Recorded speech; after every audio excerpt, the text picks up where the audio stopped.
Good morning बच्चों। हम लोग कल पढ़ रहे थे जो 11th में कुछ रिवीजन हम लोग टॉपिक कर रहे हैं। इसके तहत हम लोगों ने कल देखा था यूकैरियोटिक सेल प्रोकैरियोटिक सेल। ठीक है, हम लोग कल चर्चा में बताए होंगे, मतलब पढ़े होंगे कि कोशिका के संरचना के आधार पर दो तरह के सजीव हो गए।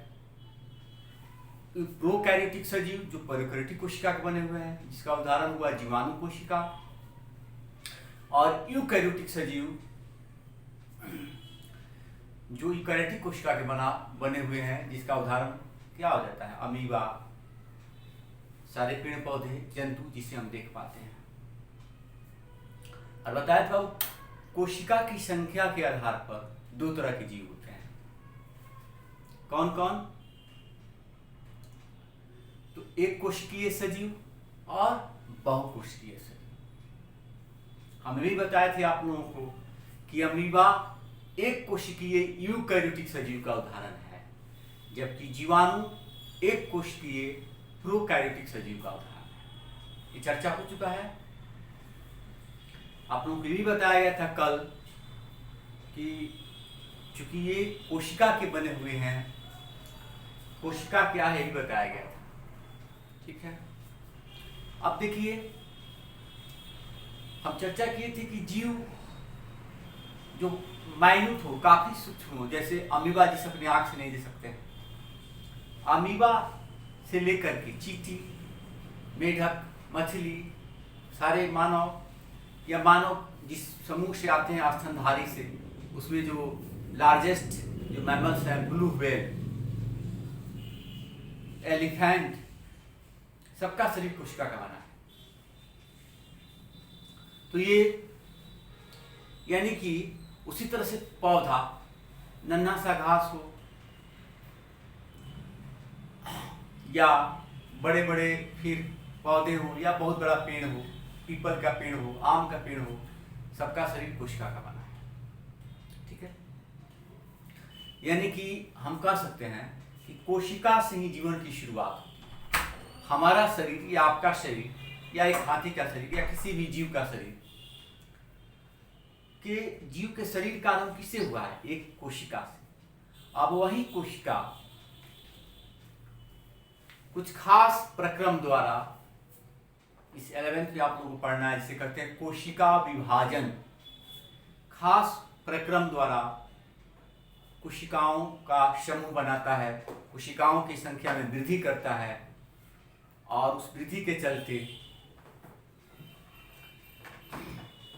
बहुकोशिकीय सजीव या बहुकोशिकीय सजीव बनते हैं, जिसमें जटिलताएं बढ़ती जाती हैं। जैसे कोशिका स्तर के जीव होता है, जैसे अमीबा, ये कोशिका का बना है। आप लोग पढ़े होइएगा स्पंज,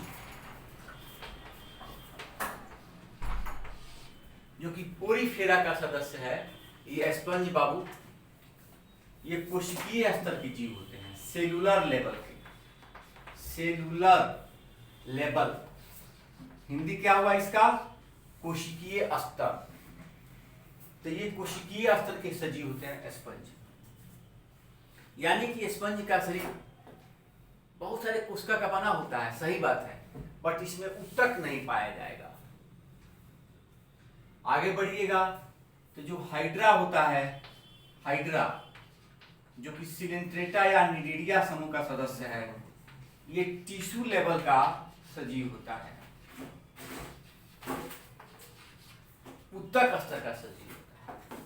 फिर आगे बढ़िएगा, जो फ्लैट वर्म होते हैं, चपटा कृमि, जिसका उदाहरण होता है टीनिया सोलियम, फीता कृमि कहते हैं, या फ्लैट वर्म, चपटा कृमि, टेप वर्म, चपटा कृमि या फीता कृमि, ये जो प्लेटिहेल्मिन्थस के उदाहरण होते हैं, इनका शरीर ऑर्गन लेवल का बना होता है, अंग स्तर का इनका शरीर बना होता है, अंग स्तर का इनका शरीर बना होता है। फिर देखिएगा चपटे कृमि, फ्लैट वर्म माने चपटे कृमि। फिर देखिएगा जो गोल कृमि होते हैं,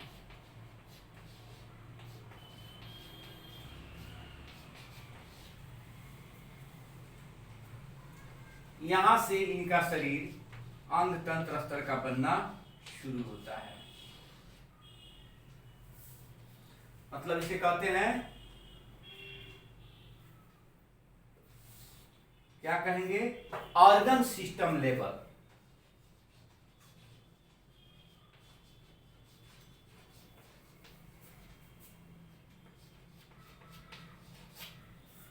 मतलब स्पंज कोशिका स्तर, हाइड्रा और विकसित जीव हुआ। स्पंज में क्या होता है बाबू, अलग अलग कोशिका, ये बहुकोशिकीय सजीव है स्पंज। लेकिन इसमें क्या होगा कि ये मान लिया जाए स्पंज है, तो इसमें अलग अलग कोशिका अलग अलग काम करेंगे। ये कोशिकीय स्तर का जीव हो गया। हाइड्रा टिश्यू लेवल का है, तो इसमें और ज्यादा जटिलता बढ़ेगा। इसमें क्या होगा कि अलग अलग यहाँ कोशिकाओं के समूह उत्तक होंगे और इसमें अलग अलग उत्तक अलग अलग काम को करेगा। ये हो गए कोशिका स्तर के सजीव स्पंज। हाइड्रा हो गया उत्तक स्तर का। ये सब क्या है, अपने आप में उत्तक है। इसमें अलग अलग कोशिका एक अलग अलग काम करेगा। इसमें अलग अलग उत्तक अलग अलग काम करता है। आगे अब इससे भी विकसित होता है सजीव जिसमें जटिलता ज्यादा पाई जाएगी। उसमें अलग अलग अंग होता है अलग अलग काम करने वाला। ठीक है, जैसे अब मान लिया जाए कि इसमें एक श्वसन अंग है, एक पाचन अंग है, एक उत्सर्जन अंग है। इस तरह से अलग अलग अंग है। और अलग अलग अंग में अंग कैसे बने होते हैं, उत्तकों के समूह से। ये अंग किससे बने हैं, उत्तक के समूह से। जटिलता बढ़ते जा रहा है। फिर इसमें बहुत सारे अंग मिलकर के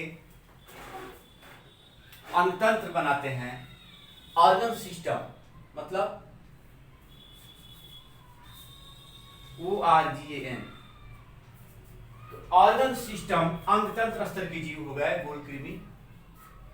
इसमें बहुत सारे अलग अलग अंगतंत्र मिलकर के जीव का निर्माण करते हैं। जैसे आप लोग पढ़े हुएगा पाचन अंगतंत्र, श्वसन अंगतंत्र, उत्सर्जन अंगतंत्र, तो उस स्तर के जीव हो गए। यानी कहने का मतलब बाबू कि जीव प्रोकैरियोटिक हो या यूकैरियोटिक हो, एक कोशिका हो या बहुकोशिका हो, सरल सजीव हो या विकसित सजीव हो, सबका शरीर कोशिका का बना है। और हम कल बताए थे कि कोशिका सजीव शरीर की सबसे छोटी संरचनात्मक एवं क्रियात्मक इकाई होती है। अब हम बात करते हैं कि जंतु भी सजीव है, पौधा भी सजीव है। अब आप देखिएगा कि आप लोग जहां है वहां देखिएगा कि बहुत सारे पौधा हैं जो पानी की खोज में बड़ी दूर दूर तक चले जाते हैं।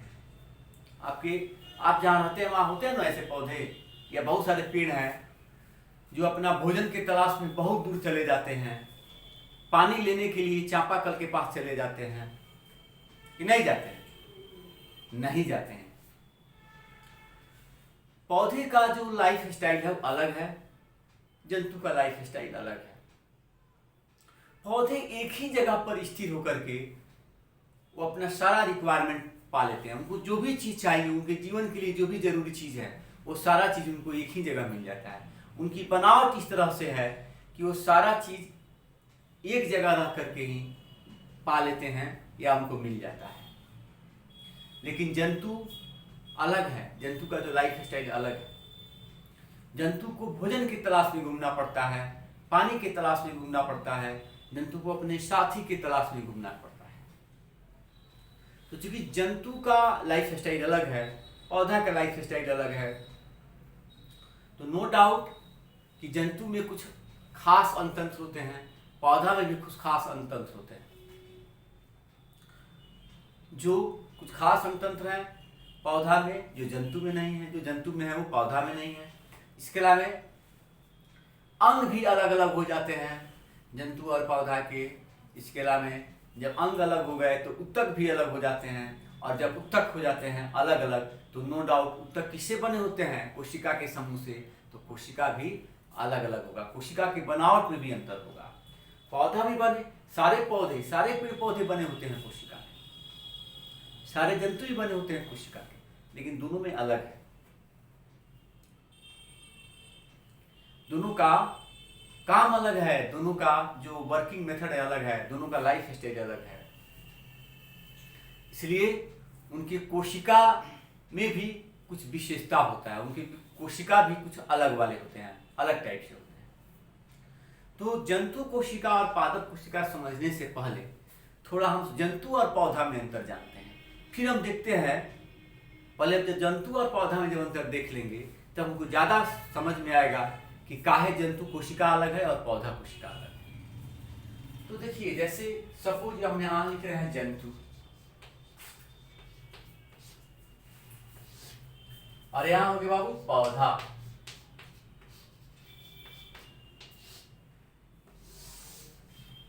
चलिए बताइए आप लोग में से कुछ लोग जंतु पौधा में क्या अंतर है।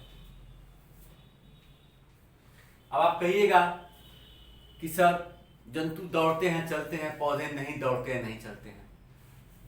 जंतु चावल दाल सब्जी खाते हैं, पौधा चावल दाल सब्जी नहीं खाते हैं।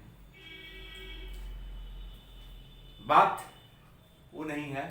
अब आप 11th में हैं तो उस लेवल से सोचना होगा कि जंतु और पौधा में क्या खास अंतर है। तो देखिए, सबसे पहला कि जंतु जो है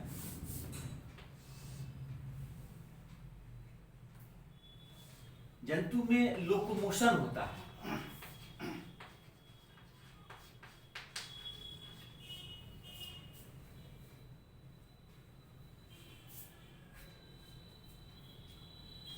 ठीक है, यहां पर ऐसे कह सकते हैं कि जंतु में मूवमेंट एंड लोकोमोशन दोनों होता है। जंतु मूवमेंट एंड लोकोमोशन दोनों होता है जंतु में, जबकि पौधा में सिर्फ मूवमेंट होता है।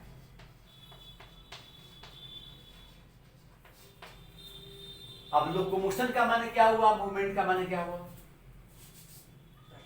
तो अब मूवमेंट मतलब होता है कि देखिए, जैसे मेरे हाथ का मूवमेंट देख रहे हैं आप, हम बोल रहे हैं तो क्या हो रहा है हमारे कि दोनों जो जबड़ा है, अपर जौ और लोअर जौ, ऊपर वाला जबड़ा नीचे वाला जबड़ा, अगर नहीं खुले और बंद हो तो आवाज आएगा। जैसे हम मुंह बंद कर लिए, अभी मुंह बंद करके देख लीजिए तो आप बोल पाइएगा। आपके मुंह पर टेप चिपका दिया जाए, कहा जाए कि बोलो, बोलोगे? नहीं बोलोगे। काहे नहीं बोल पाओगे? कि तुम्हारे बाबू जो दोनों जबड़ा है वो दोनों सील कर दिए गए, उनमें मूवमेंट होगा नहीं, आप नहीं बोल पाइएगा। ये हो गया मूवमेंट। ठीक है, जैसे हम चौक से लिख रहे हैं तो हमारे हाथ का मूवमेंट हो रहा है तब न लिख रहे हैं। बात समझ में आ रहा है? हमारी जो हम आईलिड है, हमारा जो आंख है, हमारे पलक में मूवमेंट हो रहा है, कंटिन्यूअसली मूवमेंट हो रहा है, वो उठता है गिरता है। अगर उसको हम बंद कर लें, एक तरफा मूवमेंट, उसमें मूवमेंट नहीं होने दे तो हमको दिखाई पड़ेगा? नहीं दिखाई पड़ेगा। तो मूवमेंट हो गया। और लोकोमोशन क्या होता है कि जब मूवमेंट के द्वारा स्थान परिवर्तन हो तो लोकोमोशन हो जाता है। थोड़ा सा एक फिजिक्स का भी बात हो गया। जैसे बाबू हम यहाँ खड़ा है, आप लोगों को दिखाई पड़ रहा है, ठीक है। अब हमारे पैर में मूवमेंट होगा, हमारे जो इसको बोलते हैं फोर लिम्ब, इसको बोलते हैं हाइंड लिम्ब। तो हमारे जो पैर है, जो लेग है, इसमें मूवमेंट हो रहा है, और लेग के मूवमेंट के चलते हम यहाँ आ गए।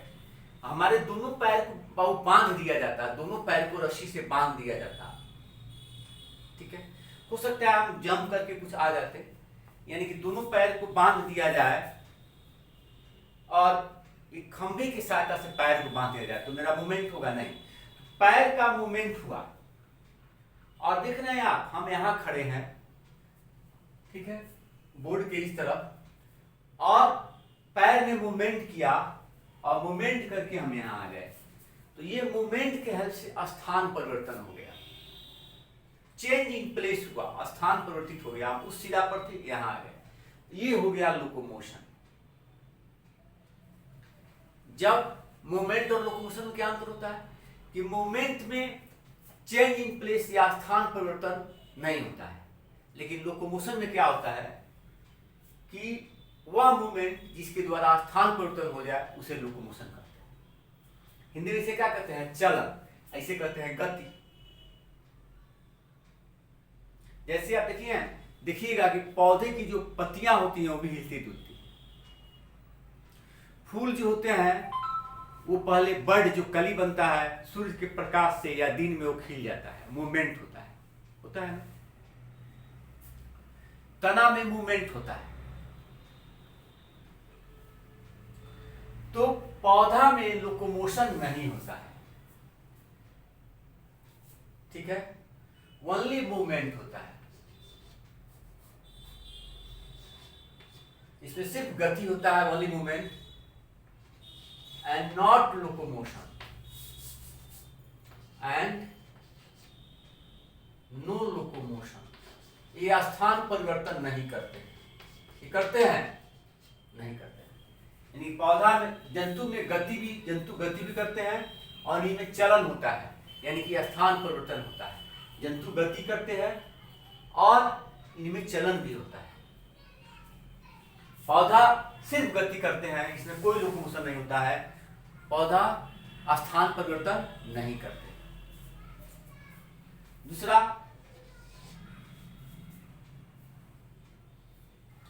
जंतु को विषम पोषी सजीव कहा गया है। क्या कहा गया? विषम पोषी सजीव। काहे कहा गया ऐसा?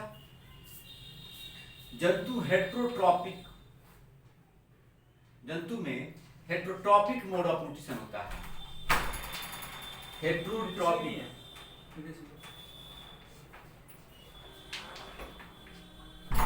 जंतु heterotrophic mode of nutrition show करते हैं।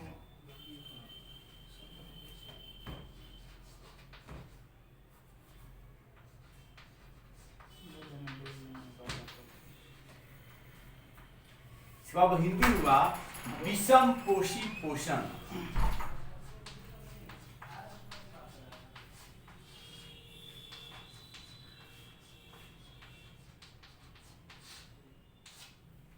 जंतु में जो पोषण का तरीका होता है वो विषम पोषी होता है। हेट्रोट्रॉपिक मोड ऑफ न्यूट्रिशन होता है, हेट्रोट्रॉपिक मोड ऑफ न्यूट्रिशन, यानी कि विषम पोषी पोषण। किसमें? जंतु में। कहा बाबू ऐसा होता है, या यह पोषण क्या है? विषम पोषी पोषण क्या है? तो पहले अब इसको देखते हैं, तब वहां जाएंगे। फिर पौधा autotrophic mode of nutrition show करते हैं।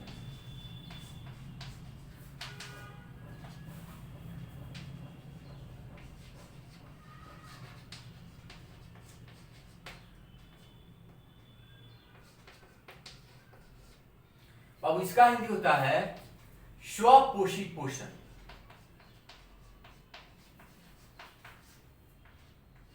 स्वपोषी पोषण। अब क्या हुआ स्वपोषी और विषम पोषी? तो कह रहा बाबू कि जो पौधा होते हैं उनमें एक खास प्रक्रिया होता है, जिस खास प्रक्रिया के चलते, खास प्रक्रम के चलते ये अपना पोषण खुद करते हैं, यानी कि अपने पोषक तत्वों को ये खुद बना लेते हैं और खुद अपना पोषण करते हैं। ये पोषण हेतु किसी दूसरे पर निर्भर नहीं करते। कैसे?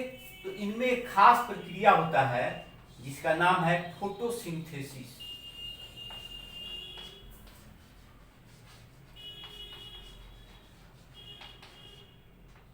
फोटोसिंथेसिस को अब हिंदी में क्या कहते हैं? प्रकाश संश्लेषण।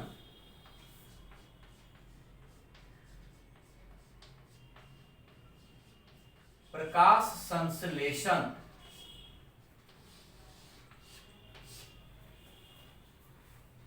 तो फोटोसिंथेसिस प्रोसेस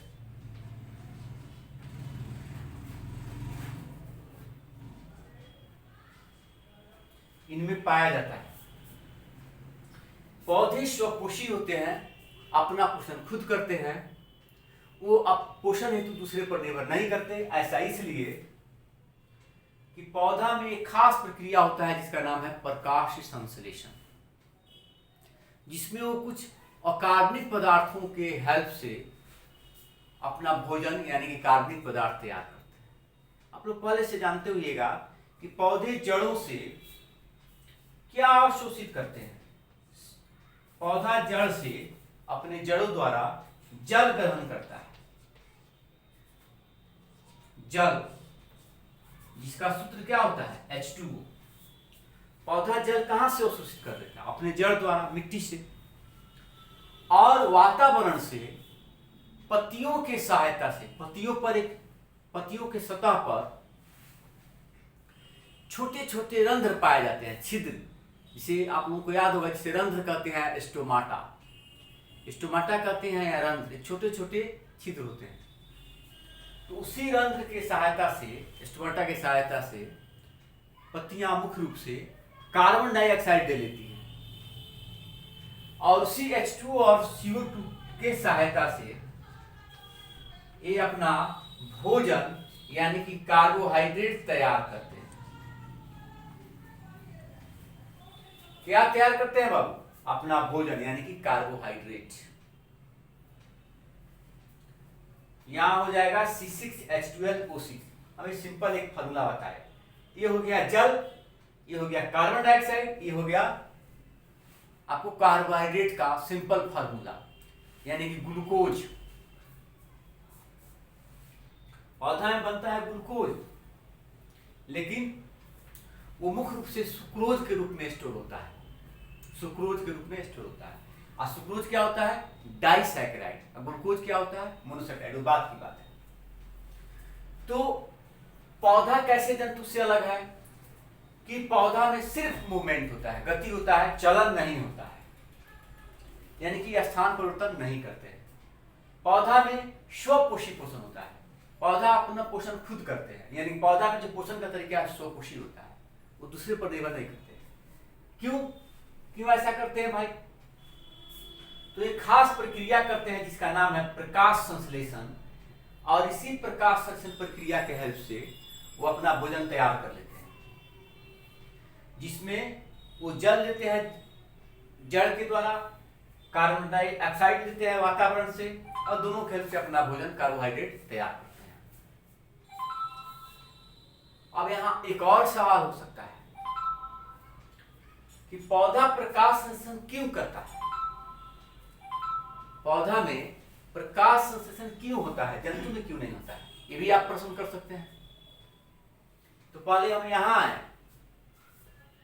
फिर उस पर चर्चा करेंगे। जंतु कैसे पौधा से अलग है कि जंतु में गति और चलन दोनों होता है। जंतु गति भी करते हैं और स्थान परिवर्तन भी करते हैं। जंतु में विषम पोषी पोषण पाया जाता है, यानी कि जंतु अपना पोषण खुद नहीं करते। जंतु अपने पोषण हेतु परोक्ष या अपरोक्ष रूप से पौधे पर निर्भर करते हैं। जंतु का पोषण का तरीका विषम पोषी क्यों कहा जाता है? क्यों नहीं कहा जाता है स्वपोषी? क्योंकि अपना पोषण स्वयं नहीं करते। ये अपने पोषण के लिए स्वपोषी सजीवों पर निर्भर करते हैं। जंतु अपने पोषण हेतु स्वपोषी सजीवों पर निर्भर करते हैं, इसलिए इनका पोषण विषम पोषी पोषण काहे भाई? तो इनमें प्रकाश संश्लेषण की प्रक्रिया नहीं होती है। इनमें प्रकाश संश्लेषण की प्रक्रिया होती है? नहीं होती है। फोटोसिंथेसिस प्रोसेस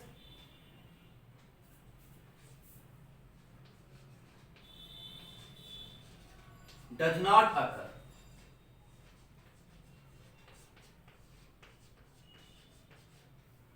इसमें फोटोसिंथेसिस प्रक्रिया होता ही नहीं है, और यहां फोटोसिंथेसिस प्रोसेस अकर। वहां प्रकाश संश्लेषण की प्रक्रिया घटित होती है पौधा में, और जंतु में प्रकाश संश्लेषण की प्रक्रिया नहीं घटित होती है। इसलिए यह विषमपोषी है और वो स्वपोषी है। अब आपसे कोई पूछ दे कि व्हाट इज फोटोसिंथेसिस या प्रकाश संश्लेषण से आप क्या समझते हैं, नहीं, तो आप बोल सकते हैं कि it is food making process of plant in presence of sunlight with the help of CO2 and water. नाम ही है प्रकाश संश्लेषण, प्रकाश की उपस्थिति में संश्लेषण करना। फोटोसिंथेसिस, फोटो मतलब होता है लाइट, लाइट के प्रेजेंट में, प्रकाश की उपस्थिति में अपना भोजन तैयार कर लेना, कार्बोहाइड्रेट तैयार कर लेना। ठीक है, तो क्या है प्रकाश संश्लेषण? तो पौधों द्वारा भोजन बनाने की प्रक्रिया है। क्या है प्रकाश संश्लेषण? पौधे द्वारा भोजन बनाने की प्रक्रिया है जिसमें सूर्य के प्रकाश की उपस्थिति में जल और कार्बन डाइऑक्साइड गैस की मदद से कार्बोहाइड्रेट तैयार होता है। पौधे द्वारा भोजन बनाने की प्रक्रिया का नाम प्रकाश संश्लेषण है, जिसमें सूर्य के प्रकाश की उपस्थिति में जल और कार्बन डाइऑक्साइड की सहायता से कार्बोहाइड्रेट यानी कि पौधे का भोजन तैयार किया जाता है। और अभी हमने एक सवाल किया था कि काहे यह प्रक्रिया फोटोसिंथेसिस पौधा में ही होता है, जंतु में काहे नहीं होता है? या जंतु में ऐसा क्या हो जाता कि जंतु भी प्रकाश संश्लेषण करता, जंतु भी स्वपोषी होता? तो इसका बाबू मेन रीजन होगा कि पौधा के कोशिका में एक खास अंग पाया जाता है जिसका नाम है हरित लवक। बात समझ में आ रहा है? पौधा कोशिका में बाबू एक खास अंग है जिसका नाम है हरित लवक। तो पौधा में हरित लवक यानी कि क्लोरोप्लास्ट, क्लोरोप्लास्ट का हिंदी होता है हरित लवक। क्लोरोप्लास्ट का हिंदी क्या होता है? हरित लवक।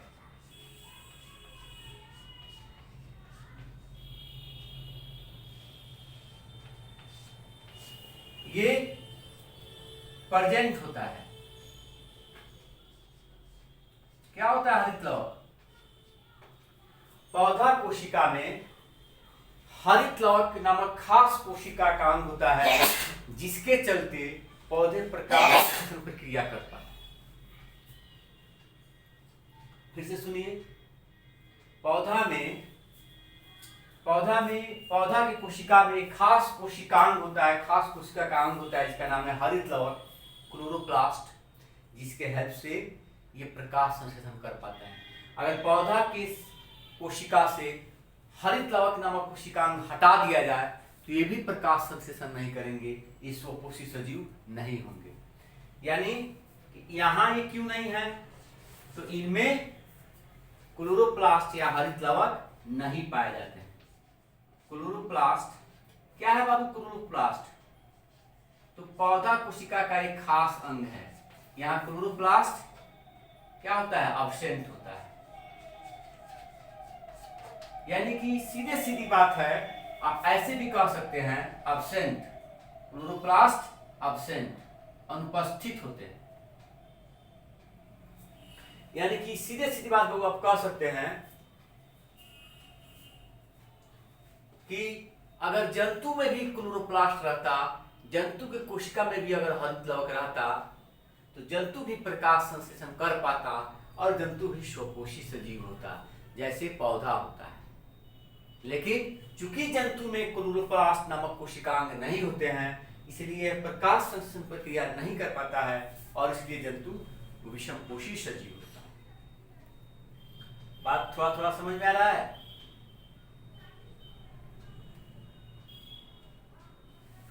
अच्छा, यहां और एक अंतर हो सकता है। जैसे मैं आप लोगों के सामने खड़ा हूं, आप देखिएगा कि मेरे दो ही हाथ हैं ना, इसे कहते हैं फोर लिंब, और मेरा दो पैर उसे कहते हैं हैंड लिंब। सपोज मेरा उम्र मान लिया जाए कि 45 इयर्स आई एम ओल्ड, मैं 45 साल का मेरा उम्र है। तो क्या मैं जब 65 साल का हो जाऊंगा, यानी कि आज से 20 साल के बाद मेरा हाइट इस छत के बराबर हो जाएगा? ऐसा होगा क्या? या आप जो भी बैठ के पढ़ रहे हैं, मान लिया जाए आपका उम्र 15 साल है, अभी हाइट आपकी 4.5 फुट है या 5 फुट है, तो क्या आप जब 30 साल के होइएगा तो आप 12 फुट के, अभी मान लिया जाए आप 4 फुट के हैं या 4.5 फुट के हैं, अभी आपका उम्र 15 साल का है, तो क्या आप जब 30 साल के हो जाइएगा तो आपका हाइट यानी कि आपका ऊंचाई 8 फुट या 9 फुट का हो जाएगा? है ऐसा संभव? अच्छा, आप देखते होइएगा कि आपके अगल बगल में आपके गार्डन में जो पेड़ पौधे होते हैं उनकी टहनी को काट दी जाती है, फिर टहनी निकल आता है। 2-4 साल छोड़िएगा तो फिर पूरा टहनी से भर जाता है, फिर टहनी को काटना पड़ता है। तो क्या हमारे जो टहनी है जंतु की, उसको भी अगर कटाई छटाई हो जाए तो फिर वो जंतु में सारा टहनी आ जाएगा? तो कहने का माने क्या है बाबू, कि जंतु में जो वृद्धि विकास है वो एक निश्चित समय तक और उसका एक निश्चित पैटर्न है। आप कह सकते हैं इस तरह से, एक वो भी अंतर हो जाएगा कि जंतु में जो वृद्धि विकास है उसका एक निश्चित पैटर्न है और एक निश्चित समय सीमा है। यानी कि एक निश्चित समय सीमा है, उसके बाद हमारा हाइट, ऊंचाई हमारा नहीं बढ़ता है शरीर का, आप कितना हो प्रयास कर लें। एक तय सीमा के बाद या एक निश्चित उम्र के बाद आपका ऊंचाई नहीं बढ़ेगा। लेकिन एक पौधा है बाबू, ये कोई पेड़ है जिसका उम्र जो 50 साल पुराना हो या 100 साल पुराना हो, आप उसका फीता से या कोई उसका हाइट ऊंचाई मापने वाले यंत्र से आप उसका ऊंचाई ले लीजिए और 5 साल बाद जाके उसका ऊंचाई फिर नापिए। क्या लगेगा आपको, उसका ऊंचाई बढ़ गया है कि घट गया है कि उतना ही है? आप देखिएगा कि उसका ऊंचाई बढ़ गया रहता है। यानी कि आप कह सकते हैं कि जंतु में वृद्धि विकास का एक निश्चित पैटर्न होता है और जंतु में वृद्धि विकास एक निश्चित समय तक होता है। लेकिन आप कह सकते हैं कि पौधा में वृद्धि विकास का जंतु के जैसा निश्चित पैटर्न नहीं होता है और इसमें कोई समय सीमा निर्धारित नहीं रहती है। बात समझ में आया? तो ये बेसिक डिफरेंस है। हम ऐसा इसलिए समझा रहे थे कि जब हमें जानेंगे कि जंतु का लाइफ स्टाइल, जीवन शैली अलग है, कहा है कि जंतु स्थान परिवर्तन करते हैं, विषम पोषित पोषण होता है, वो प्रकाश संश्लेषण नहीं करते, इनके वृद्धि विकास का निश्चित पैटर्न है। जबकि पौधा स्थान परिवर्तन, जंतु को स्थान परिवर्तन काहे करना पड़ता है? अपने भोजन के तलाश हेतु, पानी की तलाश हेतु, साथी की तलाश हेतु। तो इनका जीवन शैली अलग है। पौधा में देखिएगा कि सिर्फ गति होता है, या स्थान परिवर्तन नहीं करते हैं। जंतु स्थान परिवर्तन करते हैं, पौधा नहीं करते हैं। इनमें स्वपोषित पोषण होता है, ये प्रकाश संश्लेषण करते हैं, इनका जीवन शैली अलग है। तो इनके चलते नो डाउट जब इनका शारीरिक बनावट अलग है, इनका थोड़ा जैव प्रक्रम अलग है, उनका थोड़ा अलग है, तो नो डाउट कि जिस चीज से ये बने हैं, इनका जो बेसिक इकाई है, ये भी बने हैं कोशिका के, ये भी बने हैं कोशिका के, लेकिन बने तो दोनों ही कोशिका के हैं, लेकिन चूंकि इनका लाइफ स्टाइल अलग है, इनका लाइफ मोड अलग है, इसलिए दोनों के कोशिका में कुछ ना कुछ, दोनों के कोशिका के बनावट में कुछ ना कुछ अंतर है। उसी कोशिका में अंतर है हो गया तो ऊतक में भी अंतर हो जाएगा, और जब ऊतक में अंतर हो गया तो अंग में भी हो जाएगा, अंग तंत्र में भी हो जाएगा, और इसलिए उन सजीवों में भी अंतर हो जाएगा। तब हम अब शुरू करने जा रहे हैं जंतु कोशिका पौधा कोशिका में अंतर क्या है।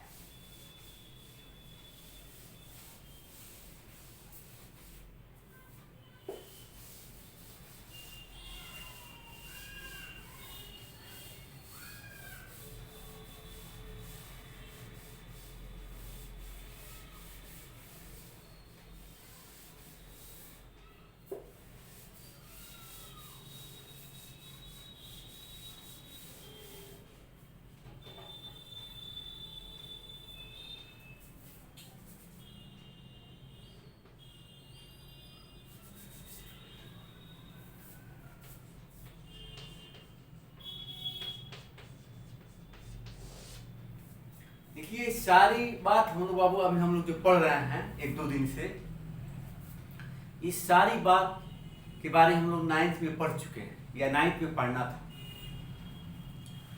कुछ बात 10th में भी पढ़ना था। तो आप लोगों में से बहुत को ये बात याद है और बहुत लोग ये बात भूल चुके हैं।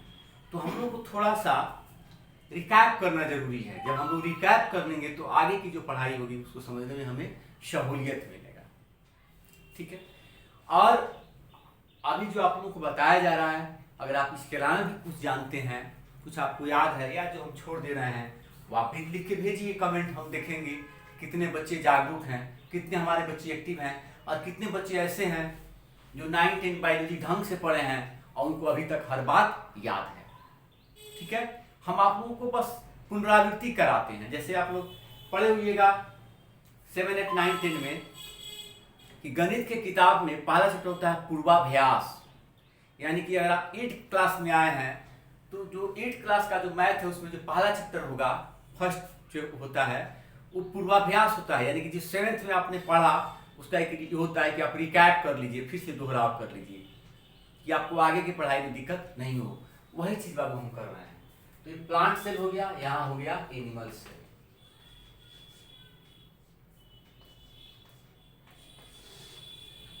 मतलब पौधा कोशिका और जंतु कोशिका।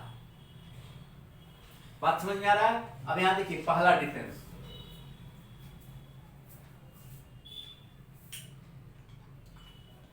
पहला डिफरेंस क्या है कि पौधा कोशिका में बाबू कोशिका भीति पाई जाती है। अच्छा, ऐसा है कि हम एक डिफरेंस लिख रहे हैं और आप सारे लोग पढ़े हैं 9-10 में, बहुत को याद नहीं होगा। आप बाकी लोग आप लोग लिखिए और लिख के दिखाइए, हमको बताइए, हम देख लेंगे कितने लोग लिख रहे हैं। बाकी आप खोजिए। तो पौधा कोशिका में कोशिका भीति पाई जाती है, और चूंकि इसमें कोशिका भीति पाई जाती है पौधा कोशिका में, इसलिए पौधा कोशिका का जो आकार होता है ना वो निश्चित होता है। पौधा कोशिका का आकृति या पौधा कोशिका का आकार जो शेप होता है वो निश्चित होता है। ठीक है, क्योंकि उसमें क्या पाई जाती है? कोशिका भीति। पौधा कोशिका में क्या पाई जाती है? तो पौधा कोशिका में कोशिका भीति पाई जाती है। कोशिका भीति पाए जाने के चलते पौधा कोशिका का जो आकार होता है वो निश्चित होता है। पौधा कोशिका का आकार क्या होता है? निश्चित होता है। पौधा कोशिका का आकार निश्चित होगा, क्योंकि पौधा कोशिका का सबसे बाहरी आवरण कहलाता है कोशिका भित्ति, और ये इसको एक निश्चित आकार देता है, क्योंकि ये इसको कड़ापन बनाता है, एक रिजिड कड़ा एक संरचना देता है बाहर से। यानी कि आप कह सकते हैं कि आपके घर के बाहर एक बाउंड्री वॉल हो, खूब ऊंचा और मजबूत। आपकी बाबू घर की चारों तरफ से एक बाउंड्री वॉल हो, खूब ऊंचा और खूब मजबूत, वो हो गया आपका शेल वॉल। उसी तरह से कोशिका नामक घर का एक ये बाउंड्री वॉल है जो काफी कड़ा है, काफी मजबूत है, और इसी के चलते इसका फिक्स शेप है, बिगड़ता नहीं, इसका आकृति निश्चित रहता है। जंतु कोशिका में कोशिका भीति जो होता है वो नहीं पाई जाती है, सेल वॉल अब्सेंट होता है। तो क्या नतीजा होता है कि इसका जो आकृति होता है, आकार, वो बदलते रहता है, इसका आकार निश्चित नहीं होगा। आप किसी तरह, जैसे आप देखिएगा, आप लोगों को याद होगा जो तंत्रिका कोशिकाएं होती हैं वो देखने में कैसी होती हैं? पौधा के जैसा लगता है कि पौधा है। तो इनका आकार निश्चित होता है, काहे कि इसमें कोशिका भीति नहीं पाई जाती है। इनका सबसे बाहरी जो चीज होता है वो कोशिका झिल्ली होता है, जो कि लचीला होता है। ठीक है, इनमें कोशिका भीति नहीं पाई जाती है, इसलिए इनका आकार निश्चित नहीं होता। ये आकार इनका बदल जाएगा, ये इनका शेप निश्चित नहीं होता है। ये काम के हिसाब से इनका आकार बदलता रहेगा। इनकी निश्चित आकृति नहीं होती, इसमें सेल वाल नहीं पाया जाता है। ये पहला अंतर हमने बताया। फिर हम लोग कल इस पर चर्चा करेंगे। बहुत सारे अंतर हैं। तो एक अंतर हम लोग जस्ट पहले जब हम पौधा कोशिका, जब पौधा जंतु का अंतर पढ़ रहे थे, पौधा और जंतु का जब अंतर पढ़ रहे थे, वहां भी मैंने एक अंतर लिखवा दिया आप लोगों को। एक बेसिक अंतर, पहला अंतर हमने लिखवाया है। बाकी अंतर आप खुद पढ़िए, याद कीजिए और लिख के बताइएगा कमेंट में। हम देखेंगे कि कितने बच्चे हमारे एक्टिव हैं, कितने पढ़ रहे हैं और कितने को याद है। बाकी फिर इस पर हम कल डिस्कस करेंगे। आपको धन्यवाद।